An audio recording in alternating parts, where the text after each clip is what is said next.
این زحکش با مقصد پیشگیری بلندشوی سطح آب‌های زیرزمینی و در حالت خوب ملیوراتیوی نگاه داشتن زمین‌های کشاورزی و با این را بلند برداشتن حاصلناکی خاک در این منطقه سال‌های 60 عصر گذشته ساخته شده است. با فرارسی موسم بهار با مراجعت خواجگیداران و ساکنان دهه چهارباغ دهاتی به نام میرزاعلی ویسفی ناحیه واسه با دستگیری آنها بعد 10 سال داخل آن را از لایحه طول این سالها جمع شده تازه می‌کنند.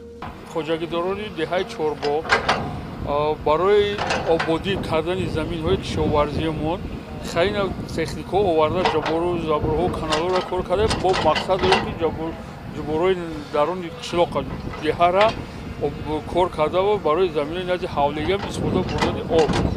ساکنان دهه چهارباغ خوب در نبودند که از لایحه تازه کردن زحکش‌های حدودی دهه یکی از راه‌های پیشگیری افلاس‌شوی طبیعت محیط زیست در برابر این پیشگیری بیماری‌های منظم عضوهای نفس‌کشی، سرطان شش و حتی بیماری‌های دل طور عالمان ساحه تندرستی تصدیق کردن و شما رفته مقصد دارند که بعد این زحکش دیگر زحکش و جویبارهای حدودی دههشان را هم در این موسم از لایحه تازه می‌نمایند. مردم با هم طرفدار هم دستگیری میکرد هم کارها را نقض به پیش برده استیم که خیلی حاصلای نقض بگیرن.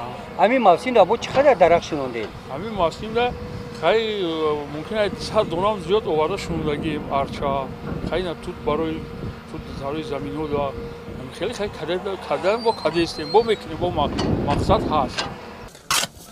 در برابر تازه کردن زحکش و جویبارها ساکنان دهه چهارباغ دهاتی به نام میرزاعلی ویسفی ناحیه واسه در این روزهای فصل بهار برای در سطح بلند استقبال گرفتن جشن عید نوروز شفت راه و جویبارهای داخل دهه و در دایره اکسیه‌های جمعیتی موضع آرامگاه‌ها را از خس و خار تازه نمودند.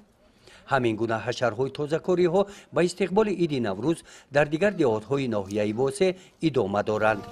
گزارش خواجه نظریف خدای نظر ظهوروف از ناحیه واسه برای برنامه اطلاعاتی نوید.